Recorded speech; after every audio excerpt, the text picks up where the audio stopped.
At what point is just asking questions a convenient way to imply something beyond what the simple question itself poses? Think about it.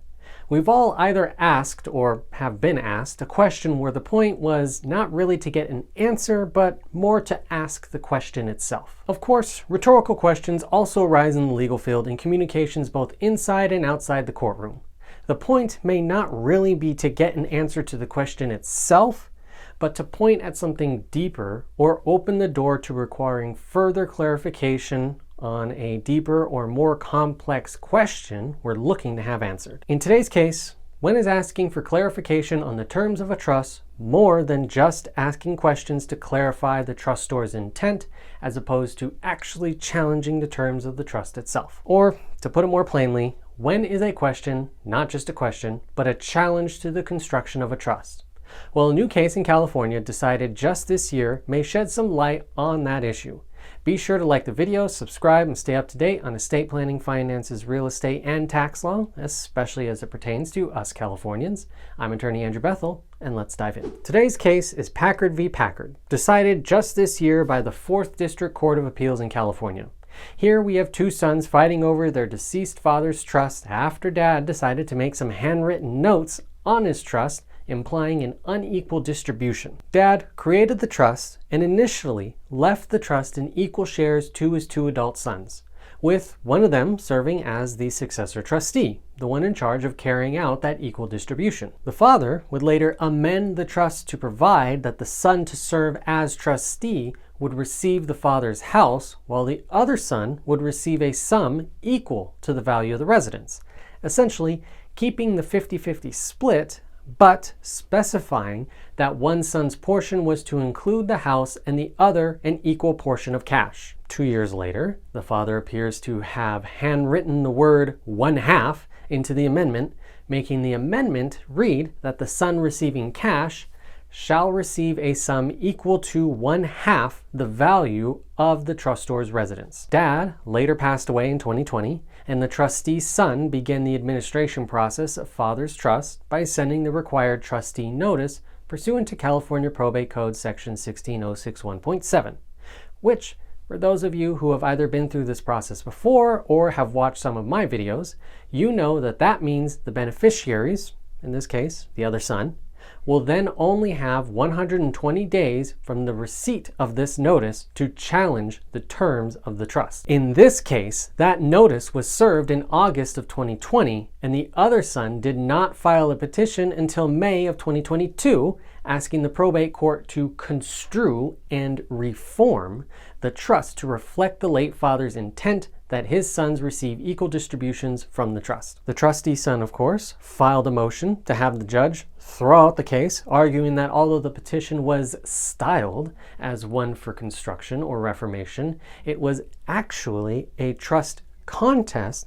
because it was seeking to invalidate the handwritten interlineations. In essence, trustee son argued that the brother was not just asking questions, but that his question for clarification was just a cute way to challenge the terms of the trust and therefore was not allowed, as he missed his 120-day window by well over a year. The son who filed the petition countered that he wasn't contesting the terms of the trust, he wasn't arguing that it wasn't dad's handwriting on the trust, but rather asking the judge to weigh in on what their father's true intent was in making that handwritten note. Any guesses on what the court's ruling was? Feeling bold enough to put it in the comments before I tell you?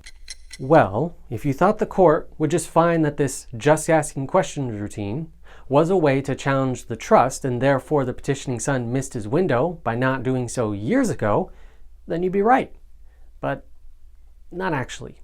So let me explain. While the probate court granted the trustee son's petition to throw out the case on the grounds that the petitioning son's request was akin to challenging the trust, and therefore he missed his window to do so years ago, the petitioning son appealed that ruling, and the Court of Appeal reversed the lower court's decision and sent the case back down to do it again. So what did the Court of Appeal say exactly? Well, they specified that in determining whether a petition seeks to contest a trust, the court looks to the substance of the petition and its practical effect. The court is not just going to take everyone's claim on what they're arguing at face value. the court is going to look a little bit deeper and look at the exact argument that someone is making and what that would actually mean. As in, what is it they are asking the court to do? What sort of order or decision are they looking for the court to issue? The court remarked that historically, when fights break out over the interpretation of documents and to determine the trustor's intent, the courts have generally not considered these questions to arise to the level of challenging the validity of the trust. If we are simply asking a court to weigh in on what the provisions as stated mean, then that is fundamentally different than outright arguing that the provisions themselves are invalid. Now, that doesn't mean that one cannot lead to the other. We can ask a court to weigh in on a document's wording and then, so long as we're still within the window of time, challenge the validity of that wording down the line. But these are treated as two fundamentally different actions or requests of the court. Here in the Packard case, the court held that a beneficiary should not be punished for bringing an action to ensure the proper interpretation, reformation, or administration of an estate plan. Here, the petition was intended to reform the trust to reflect the testator's, dad's, true intent, and was therefore not a contest of the trust subject to the 120-day limit period in the California Probate Code section 16061.8. To put it simply, asking a court to interpret an unclear provision and order that said interpretation be carried out is not challenging the terms of the trust, but just asking a court to figure out what the trust even means. Sometimes, just asking questions or for clarification is a backdoor way to some other argument you want to make. But in this case, asking for clarification was exactly that, asking for clarification. At this point, you may be wondering, what was the ultimate outcome? Did the petitioning brother only get cash assets equal to half the value of dad's house, or was he entitled to an unambiguous 50-50 split? And well, we don't actually know.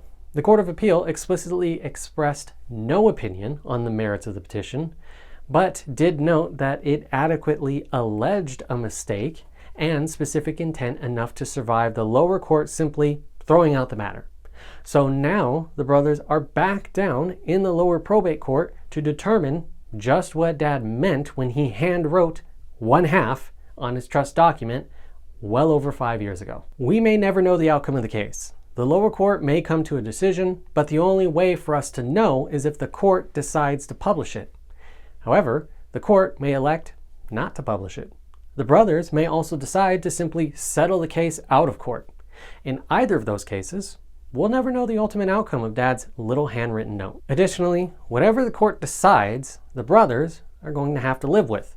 That includes the petitioning brother, since he lost his window to challenge whether the handwritten note was valid in the first place or the product of undue influence or duress. We do know two things, however. I'm sure each brother's attorneys are getting paid very well, especially since appeals court work is very expensive and is a more specialized area of practice. Additionally, I'm sure dad had no intention of causing his sons to fight and spend money like this for years and years to come after his death. Keep in mind the timeline.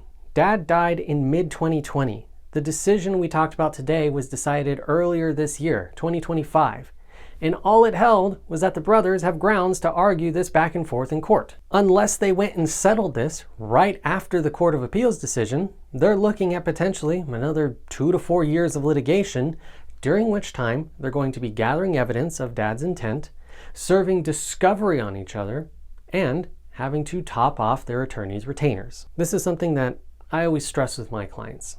Nothing in this world happens quickly.